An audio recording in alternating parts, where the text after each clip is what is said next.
Swayam Prabha. Digital India. Educated India.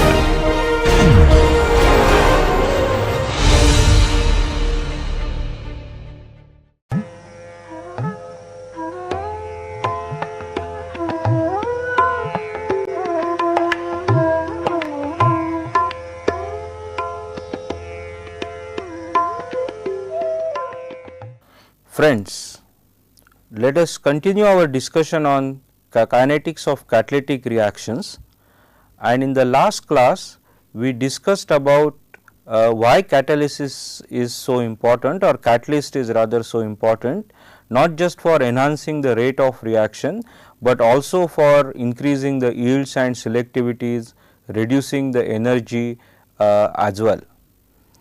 So, let us now try to look at how we define the kinetics, or how we derive the kinetic expressions, rate expressions for catalytic reactions.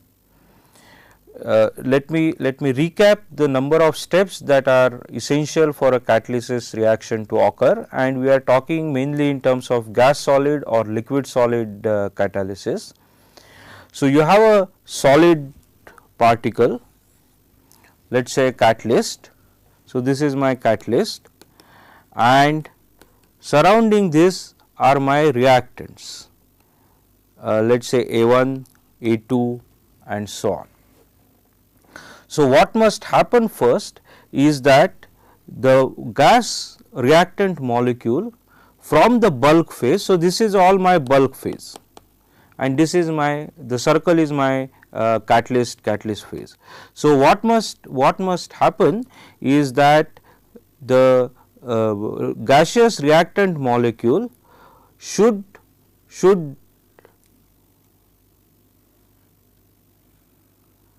come to the catalyst surface, and in order to simplify the analysis, we assume that all the resistance to mass transfer is located in a thin film which surrounds this catalyst surface.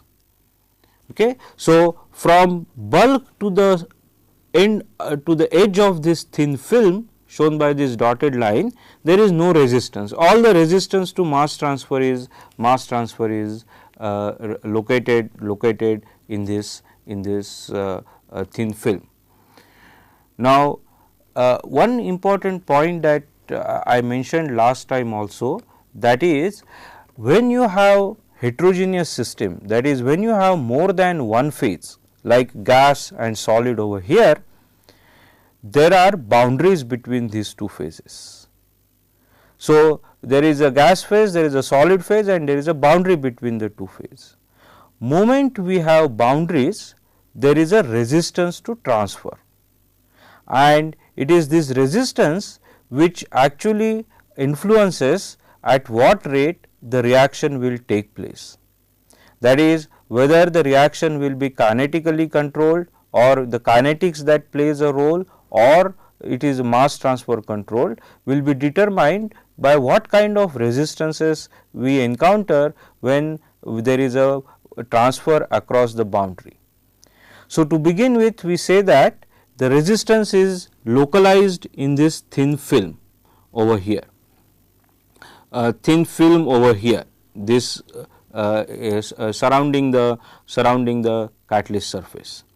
So, once the gaseous molecule reaches the surface of the catalyst, since the catalyst is porous, it has to diffuse inside, get adsorbed onto the active component, undergo chemical reaction, get desorbed from the surface of the catalyst, flow backward in this channel to the external boundary, from external boundary to this edge of this resistance boundary or film boundary, and from there back to the bulk phase. So, there were total 7 steps that we talked about. First and 7th step, external mass transfer. Number 2 and 6, internal mass transfer, that is external mass transfer relates to transfer across this boundary, internal mass transfer relates to how the transfer is taking place in the pores, and then steps 3, 4 and 5 reaction steps, that is adsorption onto this material, then surface reaction and then desorption. So, these are all 3 reaction steps. So, kinetically speaking, we are right now concerned with only this step. We will bring in this external and internal mass transfer maybe few sessions down the line, and how they influence the rate of reaction. So, when we talk about the kinetics, we are interested in finding out what is the rate of a reaction which is a result of these 3 steps: adsorption, desorption and surface reaction. That is what we call true kinetic rate. And if this rate is what is controlling. Now, what is idea of controlling? We have kinetic rate. Similarly, we will have external mass transfer rate, we will have internal mass transfer rate. So, depending upon which of these 3 processes is slow, that will determine the overall rate of this reaction. So, if the reaction rate is the slowest step, the reaction is the slowest step compared to the diffusion, then we say that this reaction is kinetically controlled. On the other hand, if the external mass transfer is the slowest, we say it is external mass transfer control. Similarly, internal mass transfer control, if internal mass transfer is one of the slowest step in the reaction. So, let us start looking at what happens when this adsorption, desorption, or how do we characterize these reactions. And to do that, let us start with a reaction. Let us say that we have a reaction A going to B. We can consider a reversible reaction, A going to B. So, now we will start our analysis by considering the first step, the adsorption step. So, the mechanism that we talked about can be represented in the following form. We have, now let me just say that this is my catalyst surface now, okay, and this is the location where the active material is there. Recall that we talked about the catalyst is not entirely made up of the material which will bring about this transformation, because if you are making a porous catalyst, at least you need something to hold this porous structure together, and many times that is not feasible with the catalytic material itself. And besides, if you are for example using a catalyst like platinum, having a platinum ball as a catalyst will be a disaster, because the cost of that catalyst itself will be more than any profit that you can probably make from making this product. So, what is done is you have a support material onto which this platinum is deposited. So, this is, let us say, one of those sites where the platinum is deposited. We will call this site as L, okay. We will call this site as L, that is the ligand, and my A is going to interact with this active site L. So, my first step is A plus L gives rise to AL. I will call this AL as AL, A sitting onto the active site. So, this is, if you recall, my third step in the description, or adsorption.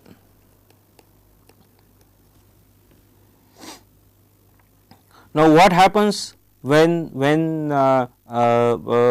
this catalyst acts for variety of different reasons, and it is not in our scope to go into the mechanism, that is the chemical mechanism of this catalysis. You will require a full course on chemical kinetics or catalytic kinetics to understand that, but let just say that it undergoes a transformation. So, from here it becomes my product B, but still attached to this active site.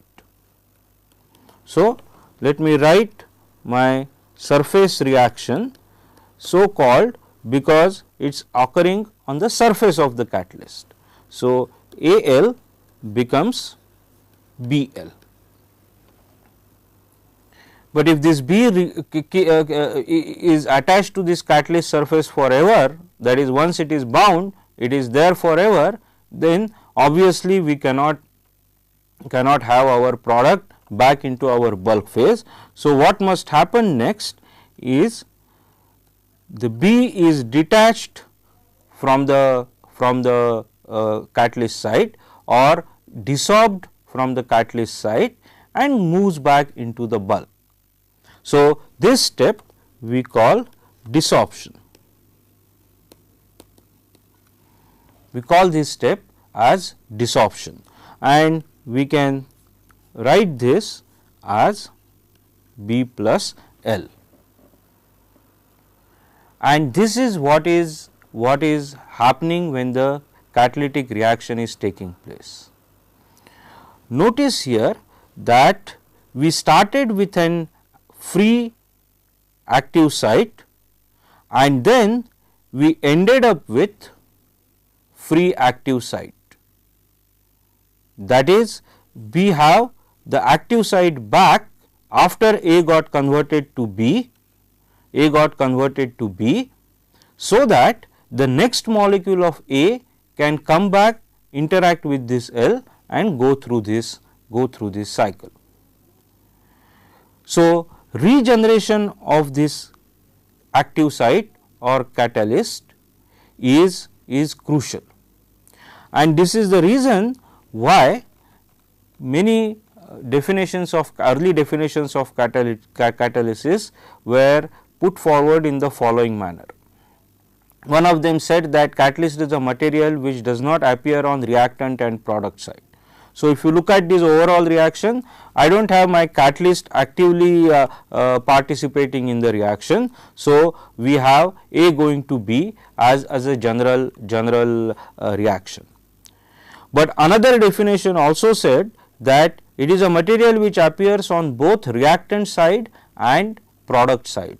So, that means A plus L gives rise to B plus L. If you add up all these three reactions, we will end up with this. So, my catalyst appears on both sides of the reaction, the reactant side as well as product side, and hence various different definitions. But it is important to realize that the catalyst site that we are generating must be same as the catalyst site we started this cycle with. That is, there should not be any chemical change in the structure of this catalyst site. For example, to give you an example, suppose, and it does happen indeed for some catalytic reactions, suppose while this chemical transformation is taking place and desorption is taking place, if this catalyst site is coated with carbon, let us say, coated with carbon, then we can no longer say that the catalyst site that is regenerated over here is same as the what we started out with. So, this will be the catalyst site which got regenerated will be something different than the catalyst site we started out with, in which case the second molecule of the gas molecule cannot come and effectively bind.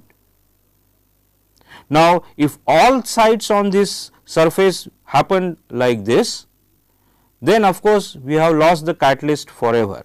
But what is more common is, for example, there are various different sites. This is not one. So, these are all our L's, and everywhere A is trying to interact and so on. So, it is possible that some sites carbon is deposited, some sites carbon is not deposited. So, when the catalyst was in the initial stages of reaction, let us say that it was fresh, we had many catalytic sites, but in such scenarios at the end of these reactions we are not able to retrieve all those active sites, but some of them have been lost. So, we say that catalyst has lost its activity or is partially deactivated because of some chemical transformations or other things. Temperature, for example, may also play a role. So, because of that the catalyst has activity has decayed or catalyst has deactivated, does not mean that it has lost its activity fully. But to put a hypothetical number, if 100 was the activity of the fresh catalyst, over a period of time we may end up the only 50% of those catalysts being active. Now, one of the motivations for using catalyst is to keep on using it, because if you see, if all these 100 were indeed regenerated, then we could indefinitely use this catalyst, and that is one of the motivations for using catalyst. But if only 50 are remaining after some time, then you may have to think of replacing the catalyst, that is, throw away this old catalyst and start with the fresh catalyst, and periodically keep on refreshing your catalyst stock, replenishing the catalyst stock. So, that also becomes a crucial step in deciding on a catalytic reactor design. That is, how long are we going to use this catalyst? What is a good time to replace? Because on one hand replacing the catalyst involves cost, on the other hand not replacing the catalyst means loss of activity and therefore lower productivity, lower yields and so on. So, one has to then strike a balance between the cost of the catalyst and loss in productivity and decide upon when to replace that catalyst. But now, let us go back to our kinetics, and we will start with this adsorption reaction and write it simply A plus L going to AL. Now, you would have noticed, even though my last step is BL going to B plus L, this is actually nothing but reverse of my adsorption process of BL. So, whatever discussion we can apply to the adsorption step, the same discussion in the reverse manner applies to desorption. So, we will not be discussing desorption step separately, but it is understood that one is the converse or reverse of other. So, let us now start writing the kinetic rate expressions. So, let us say that our attachment rate, that is adsorption rate, A adsorbing onto L, is a law of mass action kinetics. So, let us say it is some kinetic rate constant K A, concentration of my reactant A, and it will also depend on the concentration of the active sites Cl. Okay. So, that is a adsorption rate.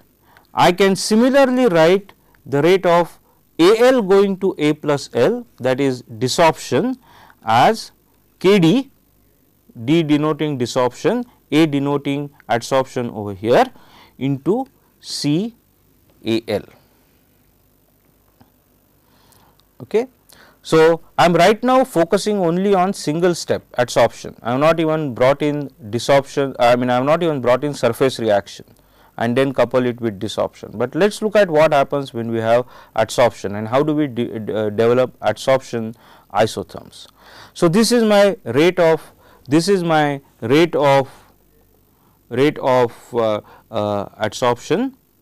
this is my rate of desorption, and what happens at equilibrium. So, I will consider adsorption as an equilibrium process. At equilibrium, R A, that is the rate at which A is adsorbing onto L and the rate at which A L is desorbing must be same, or in other words R A must be equal to R D. Okay. So, this is at equilibrium.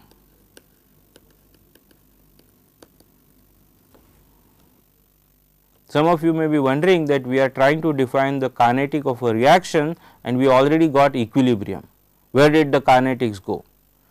But believe me, we will come to the kinetics very shortly. So, equilibrium R A must be equal to R D. What does this imply? This implies that K A into C A into C L is K D into C A L from definition of our adsorption and desorption rate. Now, what is it that we are trying to determine here? We are trying to find out that given concentration of A, Ca, what is the fraction of A that is at equilibrium with the catalyst. So, that means what is the concentration Cal. Now, if you look at this balance, we have one relationship.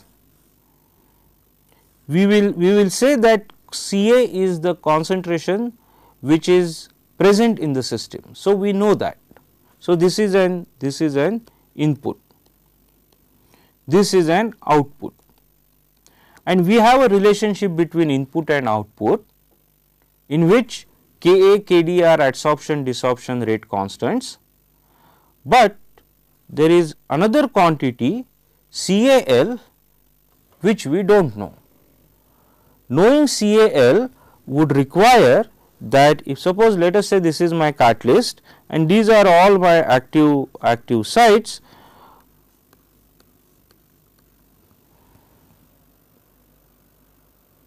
and when the A is there, some of them have A sitting on it. So, on my catalyst surface, what do I have? I have vacant site L on which no A is sitting and an occupied site Al on which the reactant molecule has split. What I am interested in Cal is this concentration.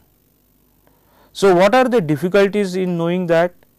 Difficulties are to know this, first we have to know what is the total number of sites here, 5 as illustrated, 6 as illustrated in this example.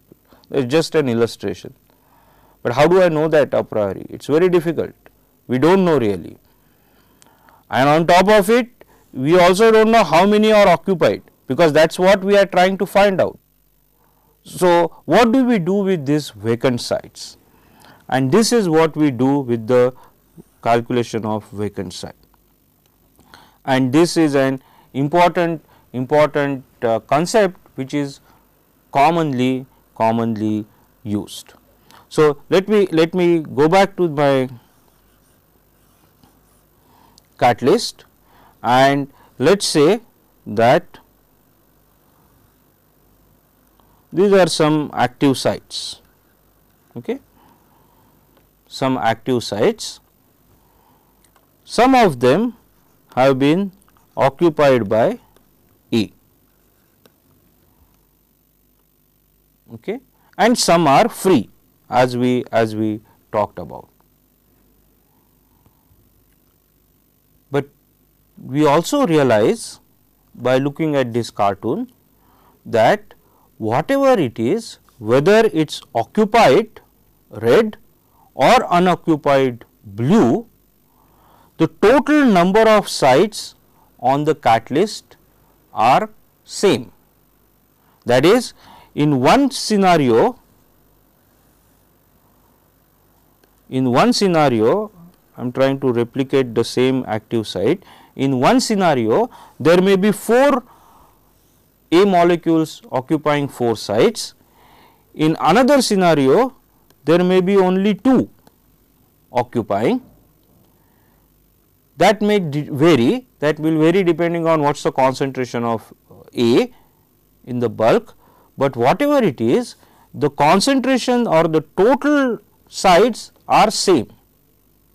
So, if I say that my total sites on the catalyst is CT, then this must be same as Cl, the blue ones, plus Cal, occupied and unoccupied, but this number is constant. That's wonderful, because if this also now is a constant, then we can say that Ct must be, we can put for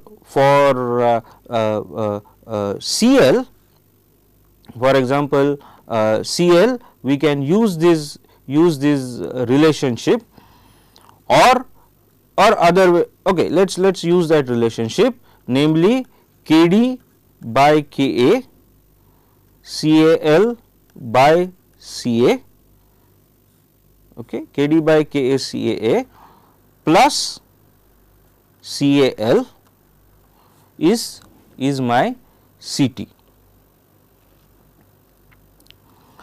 So, now if we in this expression, all I need to do is to rearrange this equation, and if I do that, I end up with the following relationship. That is, if I rearrange this, I end up with Cal equal to Ka, I will talk about what is Ka, Ct Ca divided by 1 plus Ka Ca.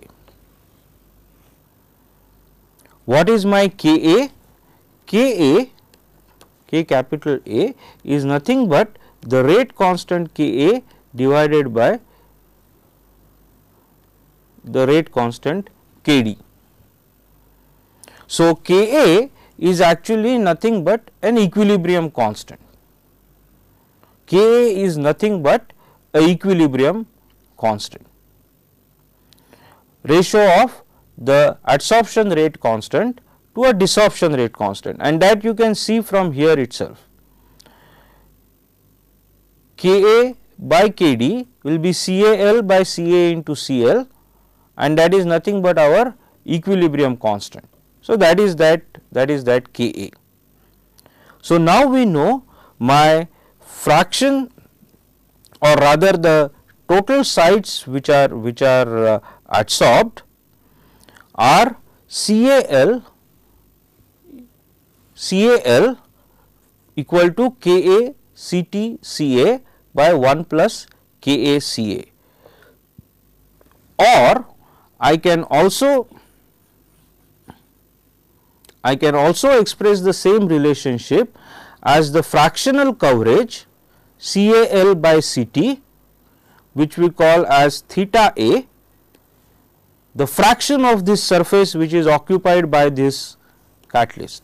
It is, for example, 2 by 8 in this cartoon in the first case, it is 4 by 8 in the second case. So, 50%, here it is only 25% and so on.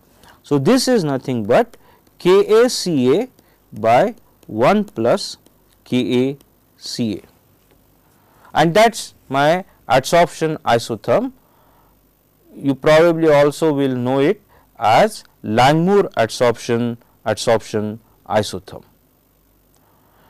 What is a characteristic of this isotherm? The characteristic of this isotherm is, if I plot Ca versus theta A,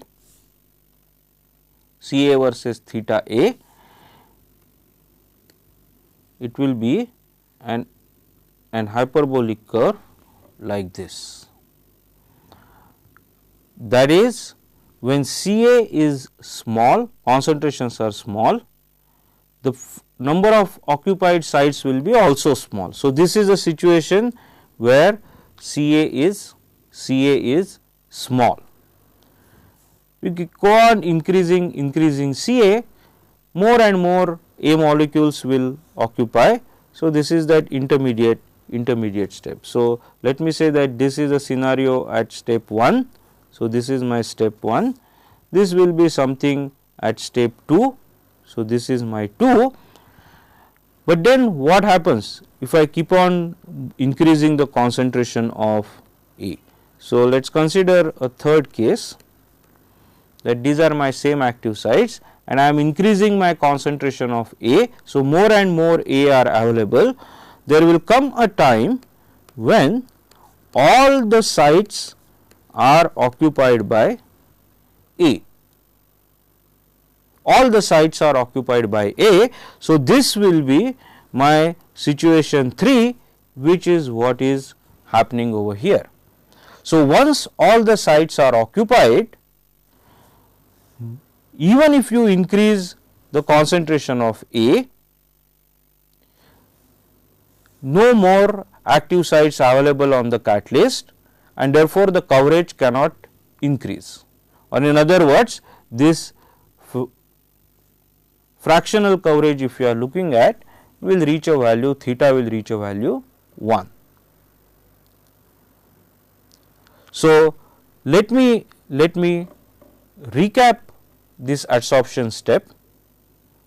What we said was, we have A binding to L, step number 1. This is my overall reaction. This is my adsorption desorption rates. I assume equilibrium. Then I say that total sites are either free or occupied, and do some algebraic manipulation to get my final adsorption isotherm. Okay. So, these are the steps that we follow for any adsorption isotherm. Important thing to remember, that when we say that the total number of sites is constant, we are considering a case when this catalytic cycle is going on, there is no deactivation. So, there is no loss of catalyst, because if suppose these are deactivated as shown in the violet color over here, if they are deactivated, then our CT is not constant. So, the key assumption here is that the total number of active sites are constant. That means, when the catalytic cycle is completed of adsorption, surface reaction, desorption, the vacant site we regenerate is same as the fresh site. If there is any difference, we have lost the catalyst. Okay. So, now let us quickly look at what happens other situations. This is the simplest situation, but remember that we have. So, let me erase all this, or let us start afresh by saying that we just now considered A plus L, or we considered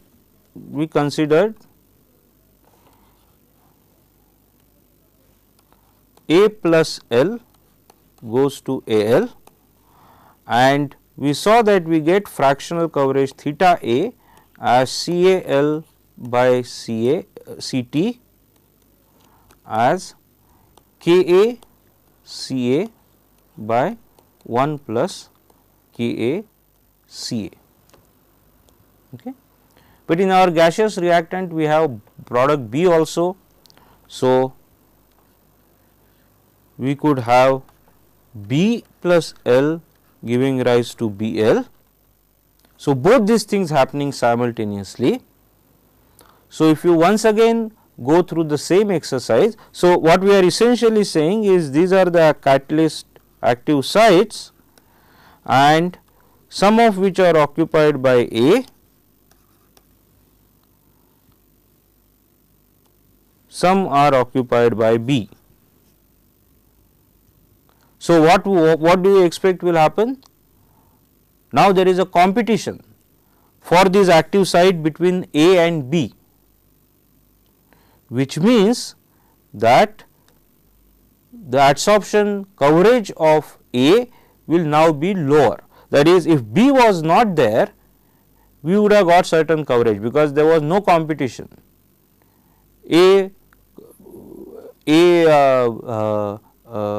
Binding to the active site.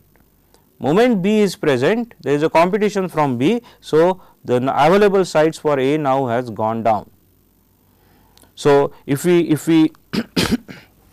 we carry out the same analysis by saying that same adsorption desorption rates of first reaction are same, second reaction are same, and using that equilibrium, and now we will have to of course use Ct equal to Ca L plus Cbl plus Cl. So, if you do all that, we will get for the second case theta A equal to Ka Ca by 1 plus Ka Ca plus Kb Cb, and similarly theta B will be Kb Cb divided by 1 plus Kb Cb 1 plus Ka Ca plus Kb Cb. Look at what has happened here. That is, let us compare this expression theta A with this when B was present. What does competition do? Competition has reduced the coverage of theta A because we have additional term in the denominator. So, for competition has reduced the coverage of A. What else has competition done? We can also argue in the following manner, which one of the two will be more? Will B be adsorbed more or A be adsorbed more? What will it depend on? Obviously, it will depend on the concentration of A and B. That is, if concentration of A is more than that of B, you expect coverage of A will be more than that of B, no surprise there. But it also depends on the relative values of Ka and Kb. What is Ka? Ka is the adsorption constant for A. What is Kb? Kb is the adsorption constant for B. So, whosoever has higher value wins. For example, if Ka value is greater than Kb, then you can expect higher coverage of A compared to B. In fact, why you can expect? If concentrations of A and B are same and Ka is greater than Kb, then we can easily see theta A has to be greater than theta B. What does adsorption constant high value means? That means the affinity of A for the catalytic site is much higher than the affinity of B. So, A adsorbs more compared to B. Let us consider few other scenarios. Now, as I said, many of these reactions are gaseous, and many of the gases involved in these catalytic reactions are diatomic gases like H2, like O2 and so on. Now, there are two possibilities when these gases adsorbed onto the active site. So, let us say that we have, okay, let us put it over here, we have these active sites. One possibility is that this oxygen simply adsorbs as an oxygen molecule. So, molecular adsorption.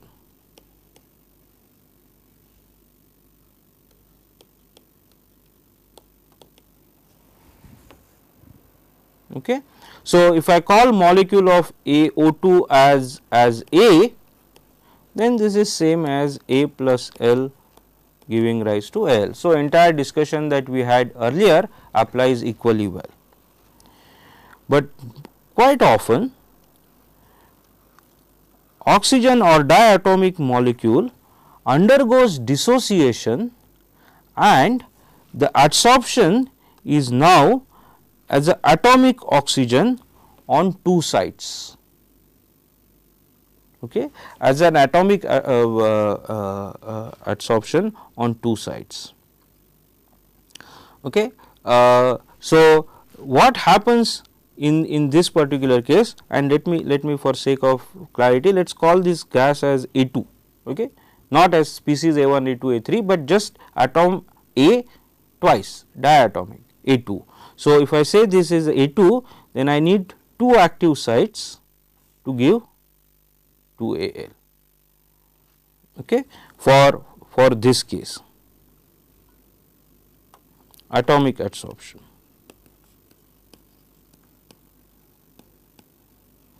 Okay. So, let me rewrite this. I think I should have written it separately. So, for the molecular adsorption, my A2 plus L, A2L, only single site. For atomic adsorption, A2 plus 2L, 2Al. A is my oxygen atom. Okay. I mean, it can be nitrogen, it can be hydrogen, or it can be even other diatomic gases. So, now here you will get same as before, theta A, that is my fractional adsorption, it will be for theta 2 A2L here will be Ka Ca by 1 plus Ka Ca. But if you go through the exercise for atomic adsorption, the same thing that we talked about, then we will get theta Al as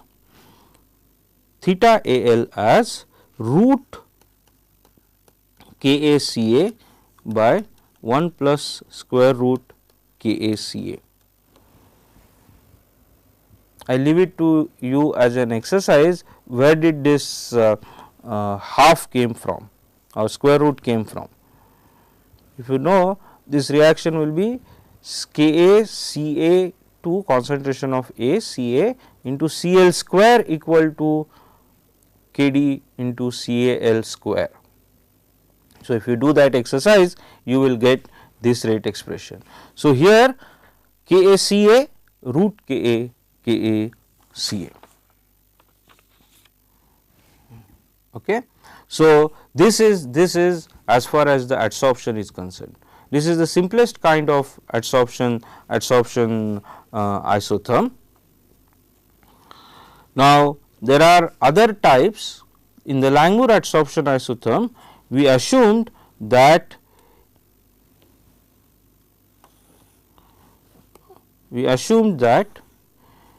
if these are my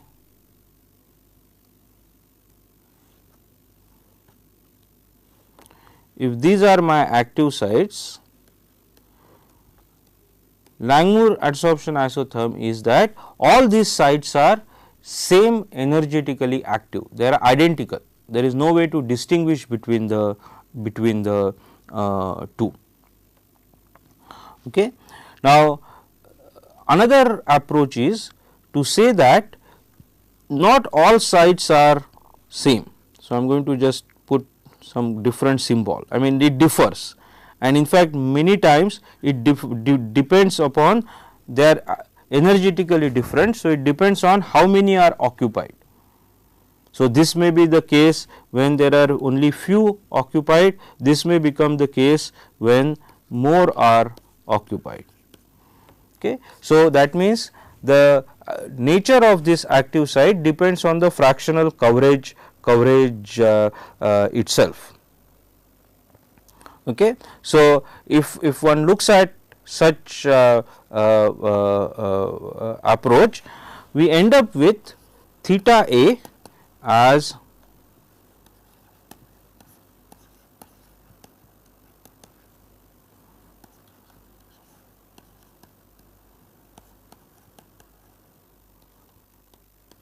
this is what is called as Temkin isotherm, that is these are energetically non-uniform. Okay. So, this is as far as adsorption is concerned. In fact, we can also get what we call Freundlich adsorption isotherm under these assumptions, where N and K are constants. So, we get Freundlich isotherm or Temkin. This is in fact Temkin isotherm is used in ammonia synthesis reaction. Freundlich isotherm is quite widely used, but most common is of course Langmuir adsorption isotherm approach, and this is what we will be carrying forward in our next session, where we now bring in surface reactions and see how these two interact to give us the kinetics of the process. So, that will be the topic of discussion in our next session. Thank you.